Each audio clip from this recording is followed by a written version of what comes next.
വെളിച്ചെണ്ണ ചൂടായതിൽ ഇഞ്ചി വട്ടത്തിലരിഞ്ഞത് ഒന്ന് മൂപ്പിച്ചെടുക്കുക. ഇഞ്ചി നല്ലതായി മൂത്ത് വരണം. ഇപ്പോൾ ഒരു പകുതി മൂപ്പായിട്ടുണ്ട്. നല്ലതായിട്ട് മൂത്ത് വരട്ടെ. ഇഞ്ചി നല്ലതുപോലെ മൂത്ത് വന്ന് ഇത് പൊടിച്ചെടുക്കാനായി കോരി മാറ്റാം. ഇഞ്ചി വറുത്ത് കോരിയ പാനിൽ തന്നെ നമുക്ക് കറി ഉണ്ടാക്കാം. ഇഞ്ചി വറുത്തതിൻ്റെ ബാക്കി അല്പം എണ്ണയുണ്ടായിരുന്നു. അതിൻ്റെ കൂടെ കുറച്ച് വെളിച്ചെണ്ണയും കൂടെ ചേർത്തു കടുക് ഇട്ട് കൊടുക്കുക.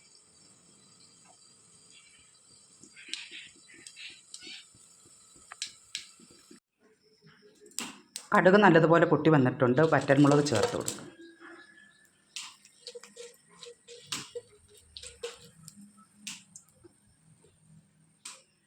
ചെറിയ ഉള്ളി അരിഞ്ഞതും 2 പച്ചമുളകും ചേർക്കുക.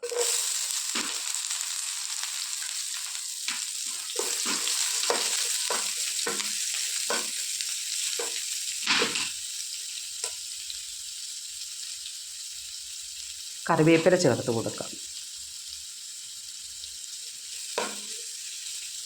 ഉള്ളി നല്ലതായി മൂത്ത് വരട്ടെ. ഉള്ളി നല്ലതുപോലെ മൂത്ത് വന്നിട്ടുണ്ട്. പൊടിച്ച് വെച്ചിരിക്കുന്ന ഇഞ്ചി ചേർത്ത് 2 ടീസ്പൂൺ മുളക് പൊടിയും 1/4 ടീസ്പൂൺ ഉലുവാപ്പൊടിയും ചേർത്ത് കൊടുക്കുക. നല്ലതുപോലെ മൂപ്പിച്ചെടുക്കുക.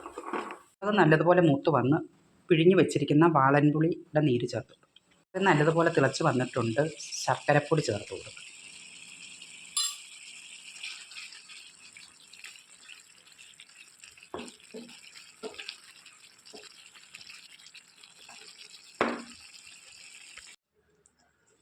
ഇഞ്ചിക്കറി തയ്യാറായിട്ടുണ്ട്.